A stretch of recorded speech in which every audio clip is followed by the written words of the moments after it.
Chair Collins, Vice Chair Murray, distinguished members of this committee, I'm honored today to appear before you with Secretary Hegseth and Secretary Rollins to testify on the Department of War's fiscal 2026 supplemental funding request. And I'll note I fondly remember my time at USDA earlier in my career where I had the chance to serve there. I'm also joined today by my senior enlisted advisor, SEAC Dave Isom. As always, I'm deeply grateful for this committee's continued partnership and support for our common defense. I'd like to begin by expressing my deep condolences and that of the Joint Chiefs of Staff and the SEAC for the fallen from this past weekend and their families. Today, we remember First Lieutenant Tyler Feehan, Sergeant Michael Swinton, and Private Isabel Gonzalez, and note that the names of our last fallen will be released when we can. I'm humbled daily by the profound commitment of the incredible 2.8 million Americans, just like these names that I've just mentioned, who make up our joint force and serve our nation every day. Also, on behalf of the Joint Force and the Joint Chiefs, I want to express my sincere and heartfelt condolences to the family of Senator Graham for their loss and all of you for the loss of your colleague. The Joint Force remains grateful for his 44 years of service, both in and out of uniform. There is no doubt he made a difference to the safety and security of our nation. On July 22nd, 1940, General George C. Marshall said, and I quote, "For almost 20 years, we had all of the time and almost none of the money. Today, we have all of the money and no time." His words resonate powerfully with me today as we find ourselves in a somewhat similar situation. I've come to you today to request the necessary funds while in the window of opportunity, while time is still on our side. The United States of America faces a global list of military challenges in the Middle East, in Europe, in the Pacific, both nuclear and non-nuclear challenges, and the continued threat of terrorism. We find ourselves living and leading in complex and dynamic times. Our adversaries are aligning in their interests, creating simultaneous challenges across multiple domains. They are sharing intelligence, combat capabilities, and technology.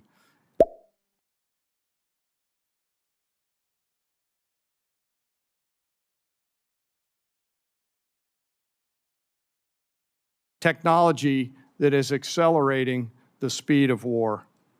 It is an imperative that Americans understand that the character of war is changing. Advances in technology are fundamentally and irreversibly changing the way we fight, which necessitates capital to properly arm America's military.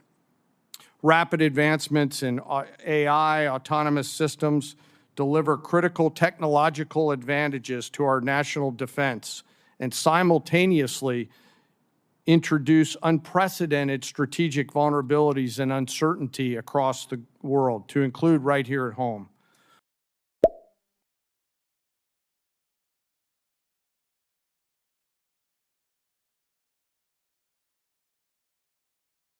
The low barrier to entry created by affordable, ubiquitous, unmanned systems means our adversaries, rogue actors, state and non-state actors, and violent extremists have access to disruptive and potentially lethal technologies at scale.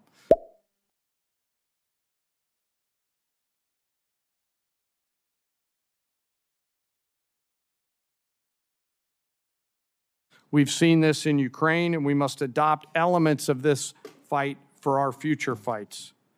Conflict is never confined neatly to the land, sea, or air domains. The modern battlefield stretches from the seabed up to cislunar space and beyond, cyberspace, and in the information domain, all at the same time. Our nation must be prepared to fight and win across all of them, all the time, all at once. In addition, the light speed at which information travels now has compressed our leaders' decision space, taking what was once days or weeks in World War II down to milliseconds.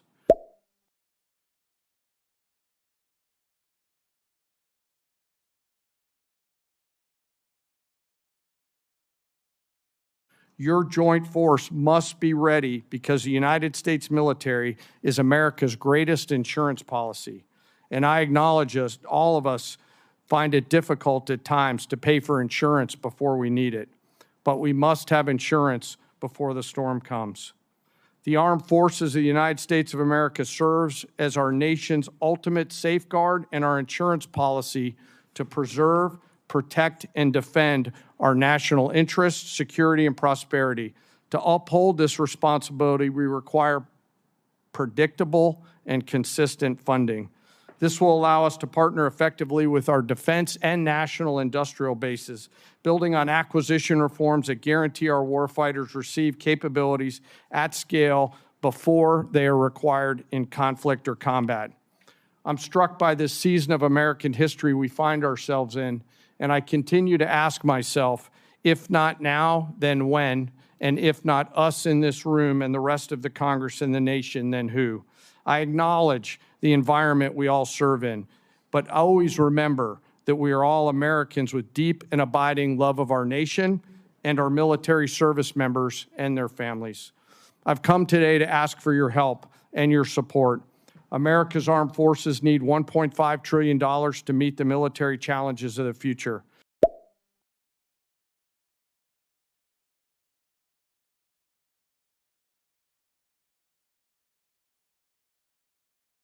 This supplemental is a part of that, and to be allowed to use this capital to pay for military personnel, operations and maintenance expenses, and accelerate investments on critical technologies, as the Secretary just mentioned. It is critical that we stay ahead of our adversaries, and we must have the funds before we're out of time. In closing, I ask all of us to remember our deployed service members around the world right now, especially our Army teammates who remain deployed after losing their friends and teammates this past weekend.